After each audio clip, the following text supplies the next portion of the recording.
as I know colleagues have signed up from across the world, good morning or good evening if that's more appropriate to you. As Logan has said, I'm one of a team of subject librarians here at the University of Birmingham, and I was also part of the project implementation team for Primo. I've subsequently gone on to project manage the implementations of our new library management system and also our electronic resource management system. I would like to take this opportunity to thank Ex Libris for asking me to do this presentation, and to you all for signing up and for listening, and I hope this will be of interest to you as I discuss our implementation and post-implementation experiences at Primo. So the presentation is divided into 4 sections. The institutional and library services context was the point at which we'll begin, and we'll talk about why we wanted a resource discovery service at Birmingham. We'll talk about the implementation, and then we'll look to demonstrate FindIt Bham. The last section of the presentation will be on FindIt Bham 1 year on, and it'll talk about some research that we've done about 12 months after launch. So we'll start with the institutional context. So for those of you who are familiar with the University of Birmingham, you'll recognise our distinctive clock tower and red brick Aston Webb buildings. The clock tower, for a point of interest, is the tallest freestanding clock tower in the world at approximately 100 metres tall. We've got something like 28,500 students at the university from over 150 countries. We've got approximately 6,000 full-time equivalent members of staff, and our collections are pretty sizable. 2.7 million items, 50,000 journals, and about 435,000 e-books. Our collections are spread across 9 different sites. We've got a devolved library and IT services, but there's a small team of digital library services staff from IT services who work very closely with us, and indeed, as you'll see as the presentation goes on, they played a big role in getting FindIt Bham up and running for us, and indeed they continue to help with the development work to make the service even better. So the university is investing in its library and its systems, and there's been a number of stages to this which I shall go through now. So the first major stage was something which we called here at Birmingham the Library Content Programme. This was a 3-year programme. It started in 2010 and concluded in the summer of 2013. There are a number of different elements to this project, one of which was to make sure that every item that we owned had a catalogue record on the system. And as a result of this, we added about 183,000 new records. We also RFID tagged all of our items, and we worked closely with schools to withdraw or move to store low-use material. We also took the opportunity to upgrade our audio-visual collection and move the content from video to DVD format where we could. And then the final stage of the system, of the project, was to implement 4 new library systems. We implemented an electronic resource management system, a library management system, an in-house reading list system, and also our resource discovery service. During the library content programme, we also got some really good news in that we were given the go-ahead to build a brand new main library. Our current library, we're doing what we can with it within the context of the building which we currently have, but really it's not fit for purpose any longer, and the new technology-rich new main library will be able to offer a much better experience to all our users at the university. And it's been built as we speak, and it's due to open in autumn 2016. So combined, all of these investments in the library and its systems will allow us to better support the university's research, teaching and learning agenda. Before we go any further, I think it would be worth explaining what our relationship with Ex Libris is. For quite a long time now, we've had the MetaLib meta search tool and also the SFX link resolver. But as a result of the library content programme, we now have the library management system Alice, the resource discovery service Primo, and the electronic resource management system Verde. But from now on, really, for the rest of the presentation, we're just going to be focusing on Primo. So, why do we want a resource discovery service? Well, there are two main reasons for this. The first is to make sure that our collection is discoverable regardless of user location. So what we wanted was for our end user, be that a student, a researcher or an academic member of staff, we wanted to improve their experience of searching for and discovering library delivered content to support whatever business need they had. We wanted the system to contain our physical items, our electronic items, the Primo Central Index, University of Birmingham publications, special collections, reading lists, and coming soon, it will also contain our museums and artefacts. We also wanted the system to be a front door to our services, both for our current staff and students, so that they can see very clearly what resources we've got available in a very user-friendly sort of way, and also for our prospective students and indeed their parents, so that they could see if they were to come to this university, this is the resources that they would be able to access. So these were our key drivers for implementing a discovery service. Just to give you a few screenshots of what we used to have, this is our library catalogue, not exactly a 21st century design, just another screenshot here of what the results would look like. And here's our MetaLib meta search tool. So again, it's not the most inviting of platforms, and again, not particularly a 21st century design, and straight away you need to sign in before you can even see what resources would be available to you. So this is why we kind of wanted to move to a resource discovery solution, and as I said, we chose the Primo solution. So in terms of implementing Primo, it essentially took us 5 months to implement it, although the project was for 6 months. So we started in May 2012, right at the start of the month, with a kick-off and Primo systems analysis session. As soon as we got access to the system, we installed it, and straight away the project team began to work on customization of the service and also benchmarking against what other institutions had. Both institutions that had Primo and also institutions that had other resource discovery services as well. Towards the end of July, we made Primo live, but on a restricted access.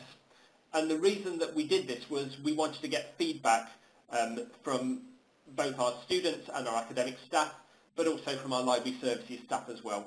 And as you can see on this table, focus groups was a big thing, and we ran 2 groups of focus groups, one towards the end of July and one around the middle of August. And we'll say more about these in a bit, because this was to us a really important part of the project.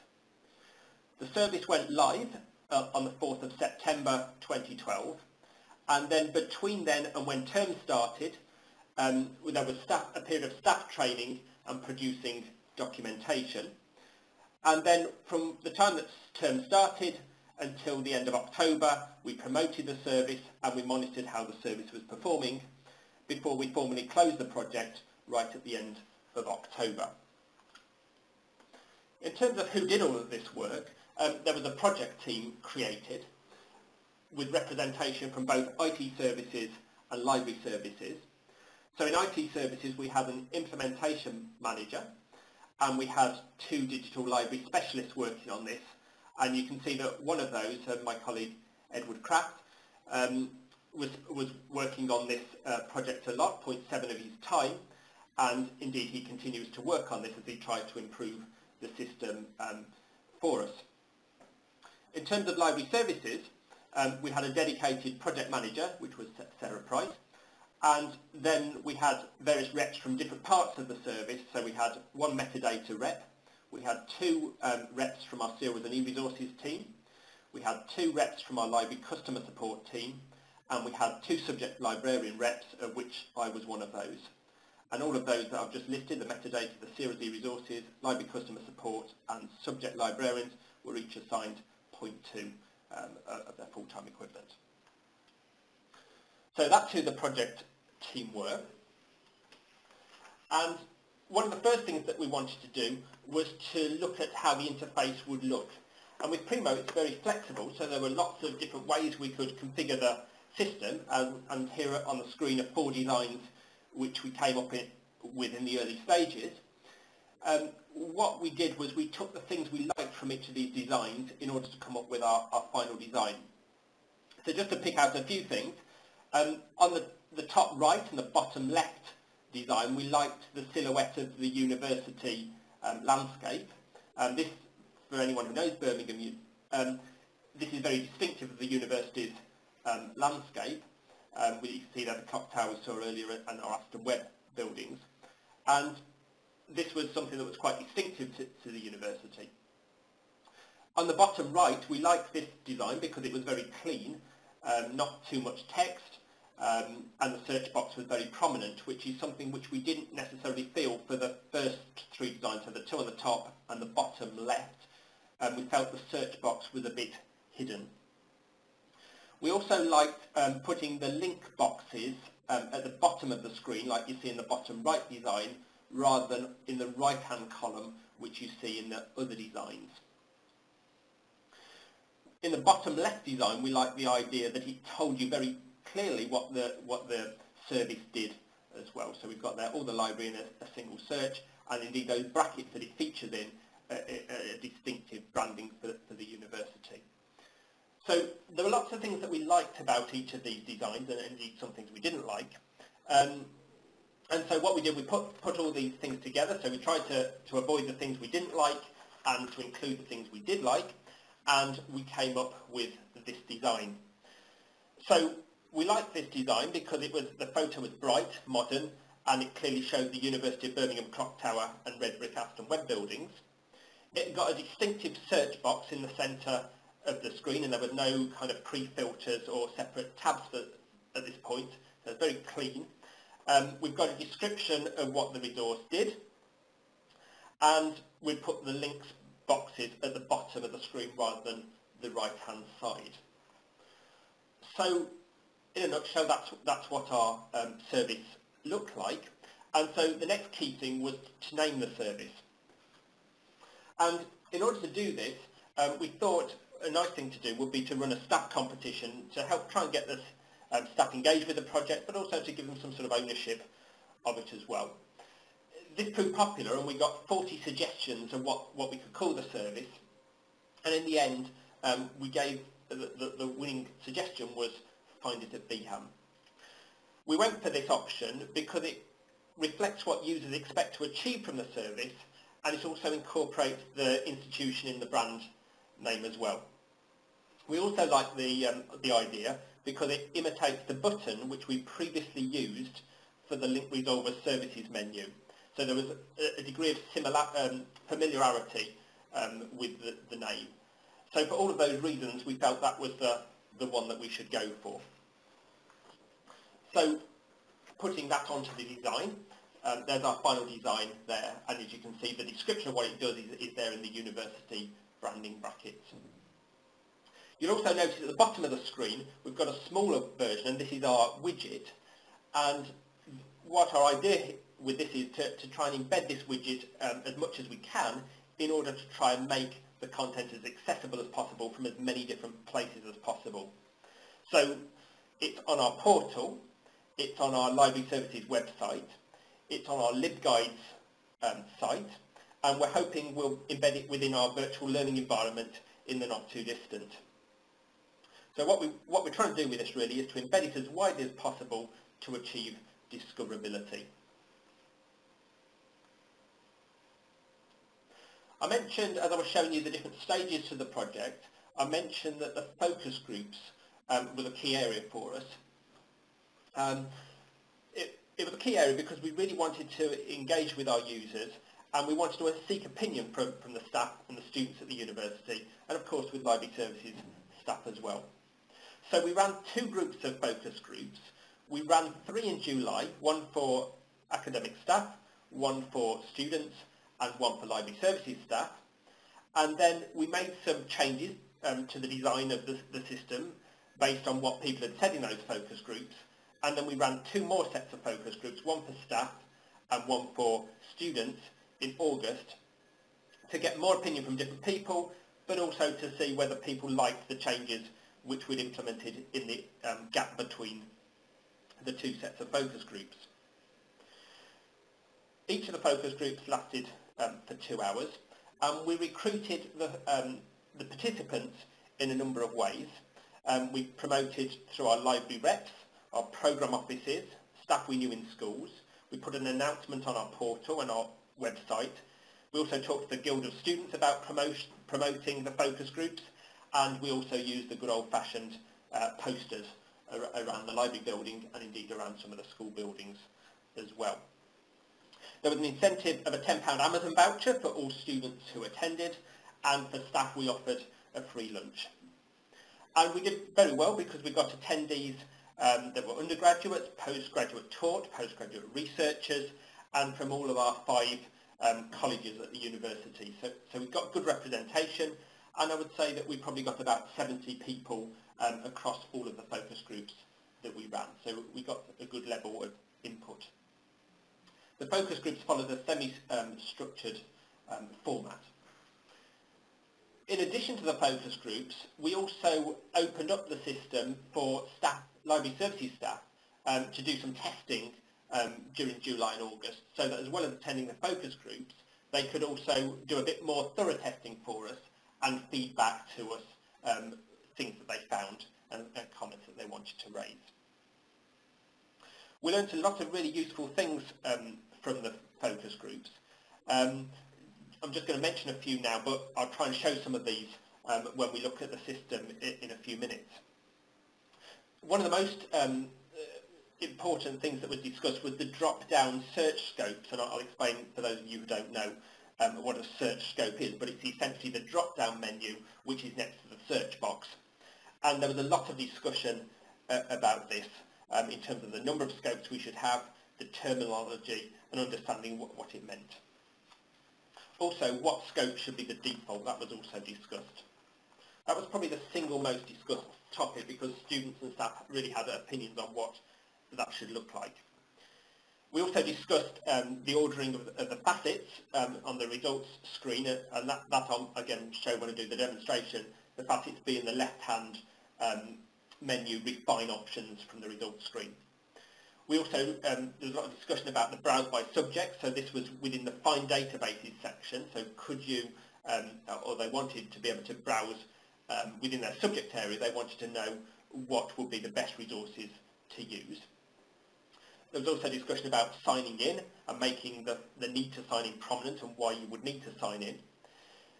There was also talk about the advanced search, about the help pages as well. So these are just to give you a few ideas of topics that came up and were discussed during the focus groups.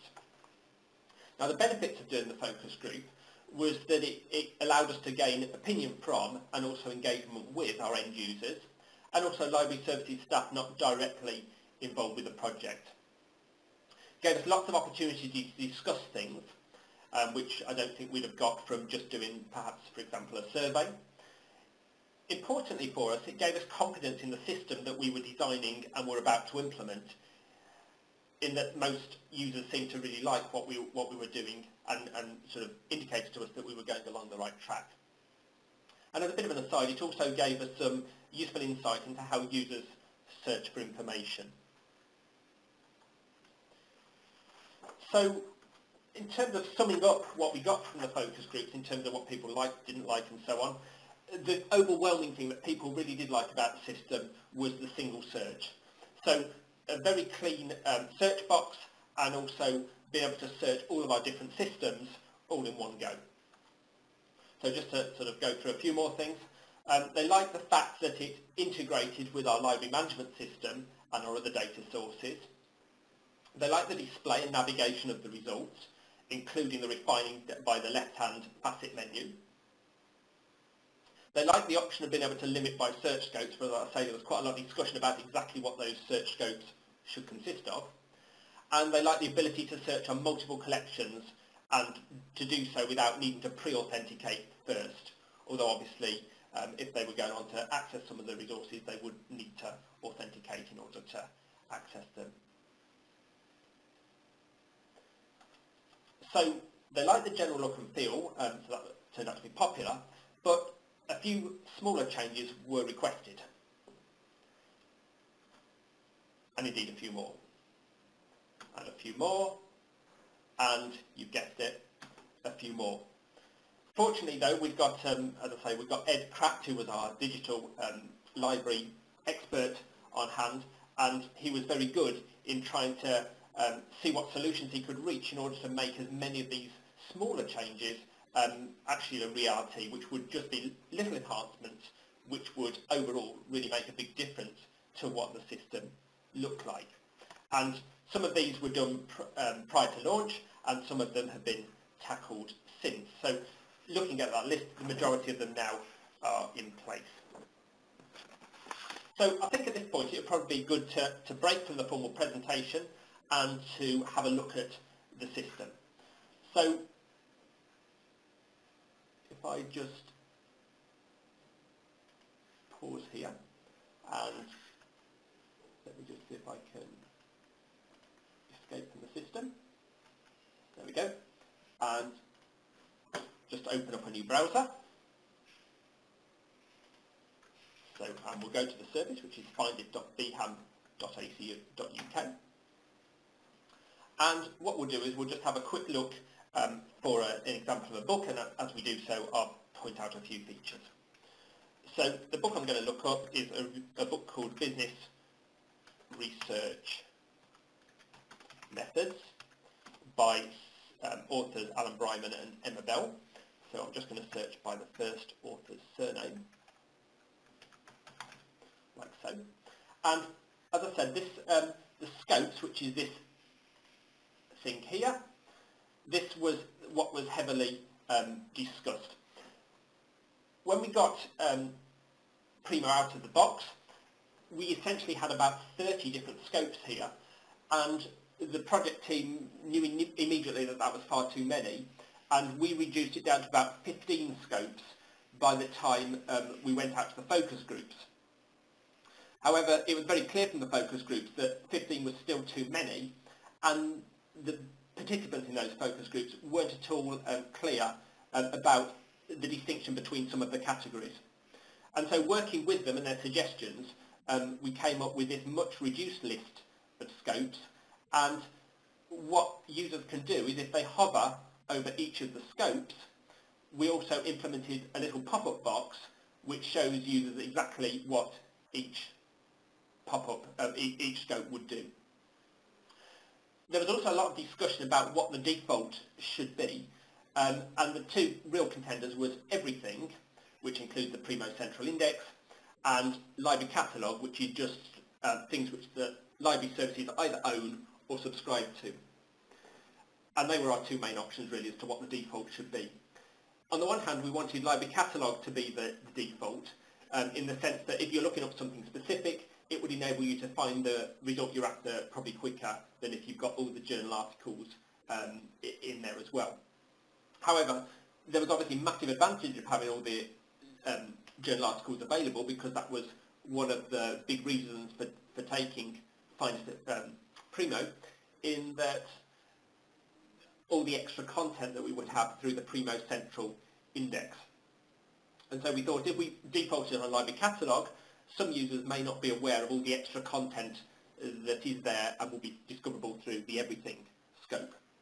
So what we did was we compromised in that we made everything the default, but then we made sure that we bumped up the results list all of the items that the university owned or subscribed to.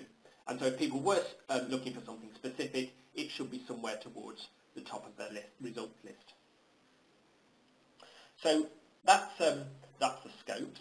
You'll also notice that the pre-filters, there's no pre-filters on this screen here. So let's do a search on this. So if we click on search, here's our results, and as you can see, we've got everything results in our results list, but the book we want is very close to the top, which is exactly what we hope for.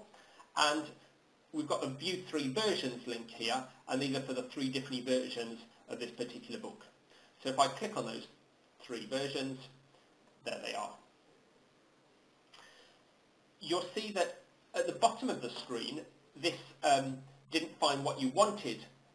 This was a customization that we did at the university. So it will provide a link to our I Recommend service, which is a student's way of letting us know if we don't stock the books that they require. We've also put in a link here for our COPAC service, which is essentially looking across other UK library catalogues for this item. And we've also got a link here which would link universities to look for this, link users to look for this item in the university's web pages. So let's just go into the examples. So let's go into the latest edition and we click on locations, and this will show us where the copies are located. So every line represents a copy, and where there's more than 8 copies, we've got more items available, view all. And this is something we implemented or made more prominent by putting it in red and bold text, so people can see that there are more than 8 copies of this particular item. So if I just click through, you'll be able to see what happens here. So there's our 8 copies, all of our copies that we have available. So we've got the location, the shelf mark, the different type of loan. If it's got a date in the status, then it's out on loan, barcode and item type. Something we're particularly proud of with our customization is this map button here. So we know that the book's in the main library and we know the shelf mark, but the main library is a very big building. It's spread over 8 floors in places, and it can be quite hard to navigate. And so we've designed this map feature which will help users to find out where the copy is located in the main library. So you can see here that if it's a short loan copy, it's in Zone GB of our building, and our users would know what Zone GB was. And then you can see that the week and long loan items can be found in Zone 2A of the main library. So this is kind of like an outline of the library building, and it shows you where Zone 2A is. Users can also follow the link, so they can find out more about what other things are in Zone 2A. They can find a floor plan of Zone 2A, so they can see where each of the shelves are and what each of the shelves, the class marks are on those shelves. They can see a whole main library floor plan, and they can also get our class mark guide as well. So this is something which I think students find really very useful.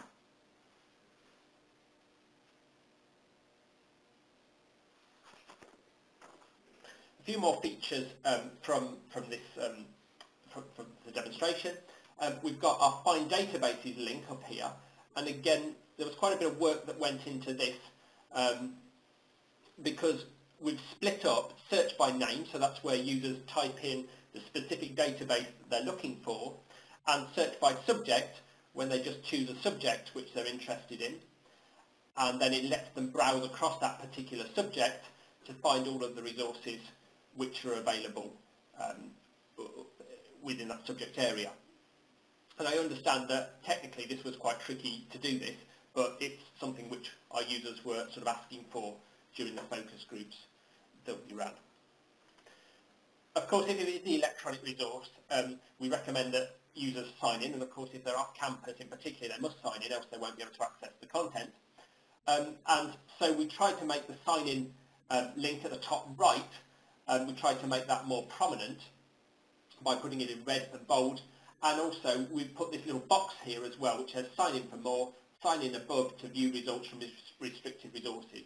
So we tried to make it clear to users why they would want to sign in. So I think they're the key things to point out. And perhaps one more thing before we move on is we've got search on the shelves, which is if somebody's looking for a particular book and they might want to restrict by which of our 9 sites that book is in, then they can go to the search on the shelves option, and this is a bit more of an advanced search, but it will only search the physical collection, and then you can also refine down by site as well. And we make it very clear here what you can do with this search and what you can't do. And then, as I've said already, we've got our links boxes at the bottom of the screen which link to various places. And over the time, these have changed, and they change depending on sometimes what the things are we think that we really need to make students or staff aware of. So let's go back to the presentation and resume.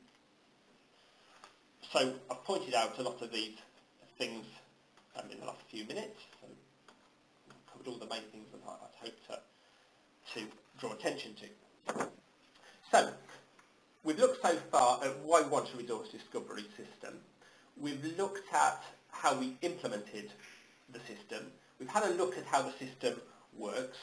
And now what we want to do is to try and work out what impact is it having, and is it what users want.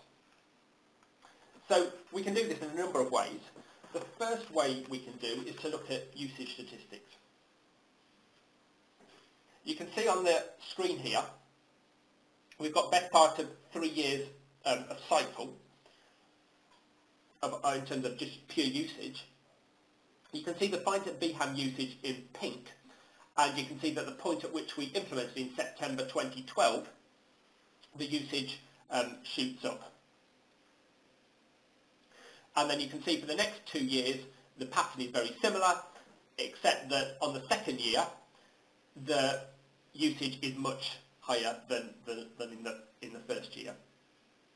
What we also show on this graph is in the green dotted lines, we see our SFX, and you can see that that has remained very similar in terms of use. Then we've got MetaLib, so this is our old e-library system, and you can see in orange there, and you can see that from the point of implementation, it's gradually fallen through the first academic year, and at the start of the second academic year, it's very, very low usage, and eventually almost tails off to nothing. Now with that system, we never really formally turned it off. It's still there, in fact, if people want to use it, but there is also encouraging redirects to the FindIt service. So people, if they wanted to, could use it, but you can see by this graph here that usage by its own accord really has tailed off over time, and so that's really encouraging as well, because it means that people are very happy to move onto the new system. The final line is the blue one, which is our old library management system, and that did formally get turned off in August last year, and you can see that the usage on that now is nothing, because that service has now gone, and we've moved across in August 2013, we moved across to Aleph. So we can see the service is being well used. For those of you who like statistics, the average number of visits per day is just under 4,000, and we peaked one day in November 2013 at 9,273 visits. We suspect we may even beat that this autumn term, because we know usage is already really high for this academic year, and so we're thinking we may well top that later in the year. So as well as usage, we can also get some useful comments and feedback from the various student satisfaction surveys which go out. And in the UK, there's a number of student satisfactions which go out each year aimed at different cohorts of students. And these are just a few comments which come from our postgraduate taught experience survey and our postgraduate research experience survey, which took place in 2013. So you can see from these comments that they're favourable in terms of our online library and online access. They don't specifically mention FindIt Bham, but we're fairly confident that had we not had FindIt Bham, we wouldn't be getting comments like this. So we feel that they are sort of alluding to the FindIt Bham service, although we don't know obviously for sure. So we've got usage, which we've looked at. We've got the comments from the student surveys. But what we really want to do was try and find out a bit more formally what our students thought of FindIt Bham 1 year on. So we were very lucky in that we got the opportunity to do a large-scale online survey and to follow that up with some student and staff focus groups. And we did this just over 12 months post-launch. So research was carried out towards in November 2013 through till December 2013. So over that 2-month period we did this online survey, and we also did some student and staff focus groups. What we found when we started looking at this is we found that actually there's very limited literature, or certainly at the time, on large-scale studies of user experience at a single institution sometime post-launch. We found a couple of useful articles. We found one by Beard and Land in 2012. This was about the Manchester Primo installation, and there was also another article by Thoburn et al. In 2010. This was the Huddersfield experience of their implementation of Summon. And both of these focus on the initial impact and don't include a large sample size. So they looked at the impact very close after implementation. But nevertheless, they are useful articles in providing insight and discussion about their implementation and indeed the initial impact just after implementation. So we were very lucky with our survey in that we got lots of interest in taking part, and in total we got 737 participants, and we got good representation by user type, as you can see in that bottom pie chart on the screen, and also by subject discipline. So we got responses from pretty much all subjects across the university. We were really pleased with this response. We've promoted the survey in a variety of ways. So we promoted on our FindIt Bham homepage. We promoted on the portal, the university portal. We promoted on the library services website. We sent emails to school contacts that we had and asked them to onward circulate to either groups of staff or groups of students. But what we were careful to do was we didn't pick on individual staff members or individual student members and ask them to complete the survey, because we didn't really want to bias our sample by going to people who we perhaps knew would give us good feedback. We really wanted the staff who we sent to circulate that message to groups of staff or groups of students, and then because we really wanted feedback from people who liked it and also people who didn't as well. We wanted to try and make the survey as fair as possible and as unbiased as possible. We also, for academic staff in particular, we found that a mailing list that we've got at the university for all staff who are signed up as teachers on a virtual learning environment course, there's a mailing list of all those members of staff, and we use that mailing list to promote the survey, and that helped to get a good response from academic staff across the board. And of course we used the good old-fashioned poster as well. In terms of our focus group participants, we didn't do quite so well. We just got 12 student participants and 2 staff participants. We promoted via our survey, so we asked if people were interested in taking part in a focus group to leave their details, and indeed quite a lot did. We also promoted through our portal. The problem we found with the focus groups was the timing of it, really, in that we were trying to do it right at the end of the autumn term, and we were competing against end of term assignments which were due in, and also as soon as the term had finished, students in particular were looking to go home or leave for the Christmas vacation. So it wasn't a brilliant time as far as focus groups were concerned, but nevertheless we got some really useful feedback from the 14 participants who did take part. So let's just have a look at some of the results now. We're going to focus mainly on the online survey results, but where I can, I'll try and include some focus group comments as well. So the first thing we wanted to know was how often did they use the system? And what we have here, we've got undergraduates is UG. So let me just try and annotate a few of these things. So we've got undergraduates, we've got postgraduate taught, we've got postgraduate researchers, and we've got academic staff. And you can see that in terms of frequency of use, you can see that our students seem to use the system pretty much as each other. The academic staff use it slightly less. But a nice figure we got from the survey is that 85% of our survey respondents use FindIt Bham at least once per week.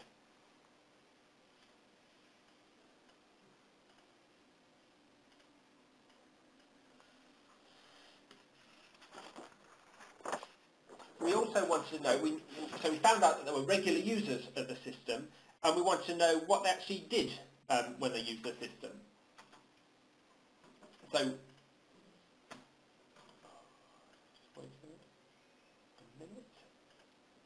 okay, so what did they regularly use the system for? You can see that overwhelmingly,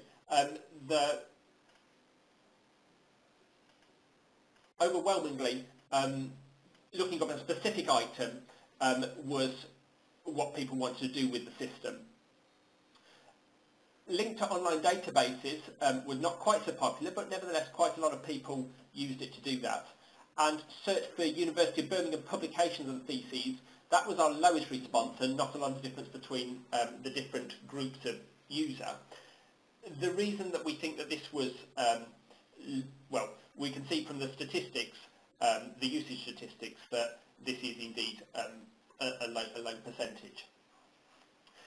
The one that has got the biggest difference is in research for information on a topic of interest to you, where you can see the students use it quite regularly, but the staff not so much. This ties in with other research that we've found, particularly Spezzi et al. And Housewright et al., who between them sort of say that the resource discovery services are more geared towards the students than the staff, but also that staff have their own places that they would prefer to go to search for information. So they're more likely to link to online databases rather than search within the Primo central index on FindIt Bham.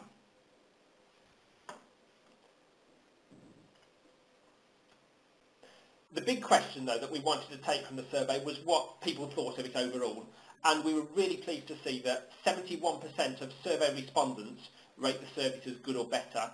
And if you're including undergraduates, this figure increases to 81%. So we were really pleased with that result. We also asked how it compared to the predecessor systems, and 55% of our survey respondents prefer FindIt Bham to the old library catalogue that we used to have, and 65% of survey respondents prefer FindIt Bham to the old e-library system, which was SFX and MetaLib, which we used to have. So it was really encouraging news there.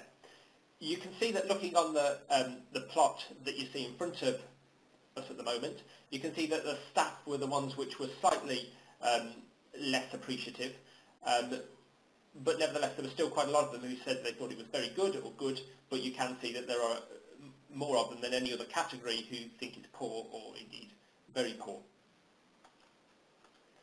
A few comments which came off the online survey, the free text comments, so I'm not going to read them out, but just to leave them on the screen for a few moments.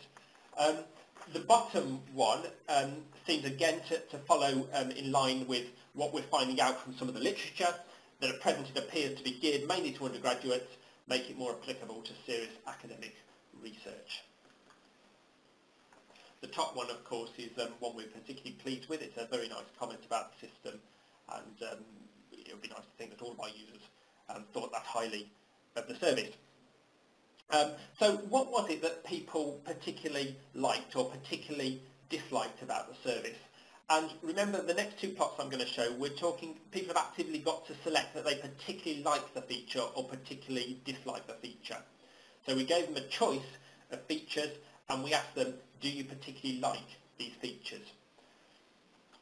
So what we see here is that the likes, the key things that people liked was ease of use, easy way to access material online, and easy way to find journal articles. You also notice that there's a hierarchy appearing here, that undergraduates like most of all for every category, postgraduate taught slightly less, postgraduate researchers slightly less, and academic staff even less. And you can see that the average is shown with the yellow blob and the purple cross through it. So over 50% of respondents like the ease of use and ease of accessing material online, which was really good because they actively have to say that they like these features, so that's really encouraging. There was quite a lot that liked the visually appealing interface, and the number that said using it on a mobile device was, as we suspect really, was quite small, because we've learnt already that very few people, in terms of percentage of overall users, are using via a mobile device. And now that we have our mobile device compatibility with the system, we'll obviously look to try and improve and raise awareness of this way of accessing. So hopefully perhaps in the future this might increase even more. The one which got the biggest spread of users was quality results that you can trust. So there was actually over 40% of students who actively like the feature, that they can trust the results that they're finding, but you see that that figure drops much lower for academic staff. And we'll talk a bit more about relevancy and the results in a bit. So what about the things that people disliked? We offer them the choices, which you see across the bottom of the screen here, and you can see that the big things which people disliked about the system was the performance and the relevancy of the results, and indeed getting too many results as well. If we take the first two of these to start with, the performance of the system, we weren't surprised at all by this result, because during the autumn term last year we had a lot of problems with performance, and the performance issues were twofold really, and both were related to the number of people that were trying to use the system. So in a way it was a good thing that so many people were trying to use the system, but the system just couldn't cope. So I think it was due to the server space of the system, and I know that that's been increased significantly, I think on 2 occasions since then, and we're not really having any problems now with that. So that's a good news story.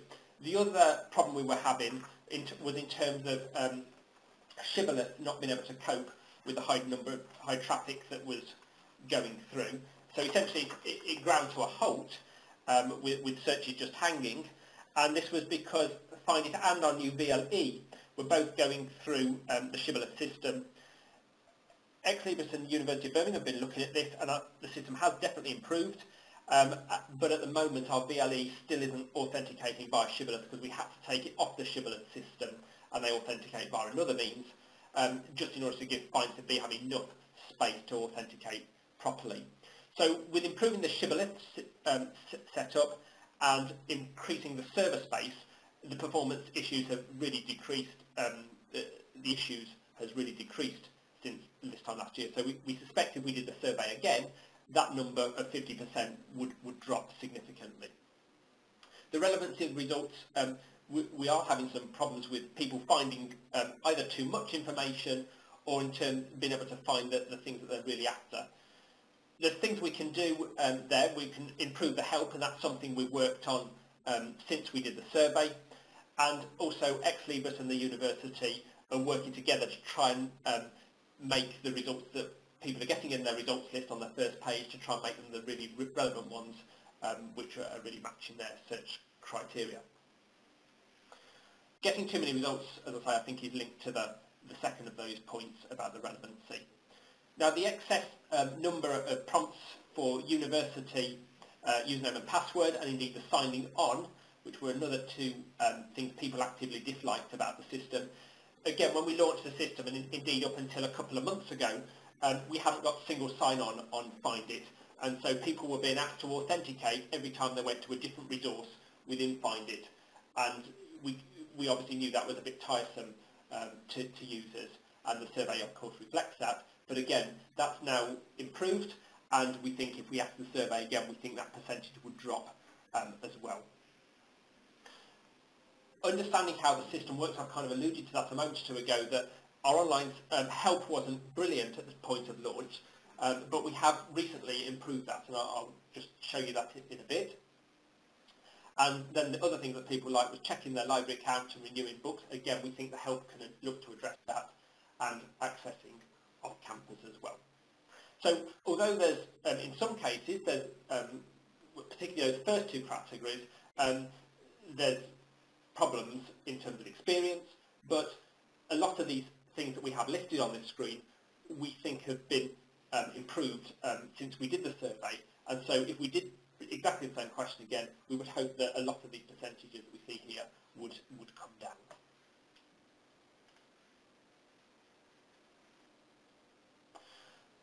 We've managed to allude to really quite a few times during the survey that there's a difference between students and academic staff. So students, and especially undergraduates, like FindIt Bham, that seems to be very clear. The academic staff are less enthusiastic, but many do like it, and at worst, a lot of them don't think it's any worse than the predecessor systems.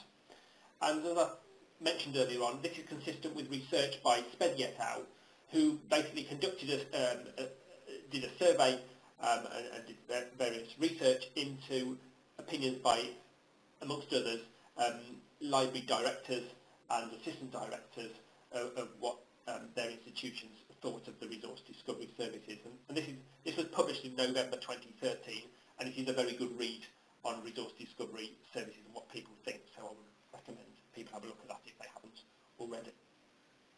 But what is it that staff don't really like? And the survey to some extent, but the focus groups to a more of an extent, did actually help pinpoint some of the problems which seem to concern staff. So one of the things they didn't like is if they want to look at a particular journal and then browse within that journal, they found getting to the journal in the first place was more cumbersome than it used to be on FindIt Bham. As a direct result of that, we've looked to address this, and if I just go back to our FindIt Bham system, you'll notice that we've now got an eJournals tab, or an eJournals link, in the top menu bar on the right-hand side, and essentially what this does is it goes to eJournals, and then they can search by journal or by ISSN, and then they can get through to the journal straight away and then browse within it. So that's something that we've implemented as a direct result of the focus groups and the research that we did. The e-resource functionality and using that, again, that was something which seemed to cause concern. And again, we wonder if it was to do with the visibility of the Find Databases box and how to use that. And we've looked to address that by the new online help that we've recently implemented. The relevancy results, that again is something that is a big concern to academic staff, and as I say, Ex Libris are working on this at the moment for us to try and improve the relevancy of the results that users would find. And something else that was a concern was improvement of the advanced search. And indeed, one of the staff members who attended the focus group suggested that if it was the advanced search was a bit more like Google Scholar, then this would be much appreciated. I think the particular thing that she liked about Google Scholar was that it did kind of use Boolean logic, and it kind of disguised the fact that we were using Boolean logic. So instead of saying search using and, or, and not, it kind of used more sort of everyday language to kind of describe essentially what an and, or not would do, and she liked that. We know that with Primo we can link keywords with and, or, and not, but we have to manually type in and, or, and not between the keywords. And we would like on the advanced search to see a drop-down menu with an and, or, and not, so you could link different components, different keywords together automatically by using the drop-down to put an and, or, and not between them. This is something up until now we've not been able to do, the system hasn't allowed us to do it, but I understand that in the new service pack release, release 4.9, which I understand is coming towards the end of this quarter, that is something which will be incorporated, and so that will improve our advanced search to some extent when that comes through. So that again is something which we think is an improving picture. On the survey, we also asked people, we listed a number of possible developments that we could spend time and effort doing, and we asked which of those they would like us to concentrate on.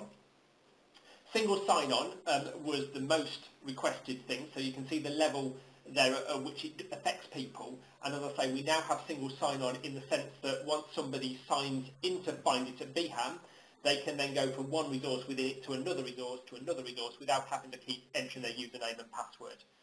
So that, in a way, been dealt with. What we're still working on, and indeed work in the background happening, is if they signed into another university system. So, for example, if they signed into our portal or our BLE, what ideally we would like them to be able to do is to be able to link directly from that other system into FindIt Bham without needing to authenticate again. That hasn't happened yet, but as I say, work behind the scenes is working on that, and we hope that that will be possible to implement fairly soon. The floor plans and maps was something that was really required, and that is now there. So that's done. Recommendations and book descriptions stroke blurb, these are things that people would like and think that that would enhance their experience of using FindIt Bham. But that comes at a cost. It's something which we can get and we can bolt onto our service, but there is a cost implementation on that one. So that would be something for our library management team to discuss as to whether or not they wanted to invest in that additional functionality. Better online help was something that people thought we should put more effort into improving, and we've now done that. That went live about 2 or 3 weeks ago. And we've talked about the advanced search improvements, which hopefully will be dealt with to some extent, at least, in Service Pack 4.9. We also asked people about things such as ratings and reviews, tags, and social network links. These are things which we can do via Primo already, but we decided to turn off, so we turn them off.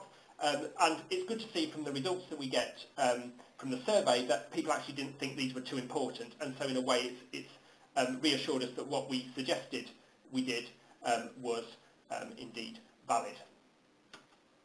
So there's our floor plans, just to remind you, and here's what our help used to look like. This was basically what we used to get from FindIt Bham. It was essentially the box, out-of-the-box product, and we just customised it for the Birmingham setup. This is what we have now. It's based on our LibGuides service. We've used our LibGuide technology in order to do this, and this is what it looks now. So it's much more visual, and it's broken up into a series of tabs to address different aspects, and so it's hopefully much more navigable for people as well. So what do we want to do next? Well, as I say, there's ongoing work on the relevancy of results. We want to continue to improve the online help. So we've now improved it to some extent, but we want to continue to improve it. We want to improve the visibility and awareness of that opaque view, which I showed, this show on the find on the shelves functionality, because we think that for people looking for specific items, that's probably a really good way to go to make sure you find the item you're after very quickly and easily. We want to try and reduce the librarian jargon. We've tried as much as we can as we go with this, but sometimes it's very easy when you're working with it all the time to drift into using librarian speak, and we need to try and avoid that where we can. Something that came up in the focus groups was people were asking, well, they said, if we haven't got the item on FindIt Bham, can we look across other university catalogues for that item? And indeed we can do exactly that. We've got the link to COPAC, but we never explained what COPAC was to people. So to people unfamiliar, COPAC wasn't a useful definition. We've now changed that, but we suspect there may be other examples of similar things where we assume it's common language, but we need to keep on thinking of our user all the time and making sure we are using appropriate language all the time. And the final thing is to just carry on improving the clarity of our interface. So in conclusion, we had a smooth implementation for our FindIt service. We think it's a successful service. Our usage shows it's very popular, and our survey that we did also suggests the popularity of the service. We think one of the key things as to why it's been popular is by involving our users at every stage, so the pre-launch focus groups and the large-scale study 1 year post-launch. We've also got a very responsive library services and digital library team, and when we do spot things which we don't think are right with a system, we do look to try and act upon it and try and improve it as quickly as we can. And as I say, improvements, and albeit small improvements sometimes, or more larger ones on other occasions, have been implemented on an ongoing basis as kind of business as usual. If you'd like to, next time you go into a coffee shop, if you'd like to read a bit more about FindIt Bham and our experiences, Then we've got a couple of papers which you might be interested in. The first paper, the one that features Scholar Focus, is an open access paper, and you can see the link at the top of the screen. This is basically talks about our implementation of FindIt, and if you're interested in some of the technical things that we did to try and customise it, Ed has also written quite a lot within that paper about the technical modifications that we made. The second article is basically talking about our survey that we conducted. So all of those results that I've shown on the survey we conducted last year can all be found in this new review of academic librarianship article. It is a subscription service, so if you don't subscribe to the new review of academic librarianship, you can access a preprint version which is kind of unformatted and doesn't have all of the amendments which we made to the paper, but that preprint version is available openly on our e-papers server. These are the references of the articles I've referred to throughout the presentation, so if you're interested in following up on any of those articles I've mentioned, there's the links and the details. Just to acknowledge our photos and images that we've used throughout the presentation. These are all openly accessible images. Thank you. And if you have any more questions or comments after today's session, then do feel free to get in touch with me. There's my contact details and also the address for our FindIt Bham service. Thank you for listening. I hope you found that useful.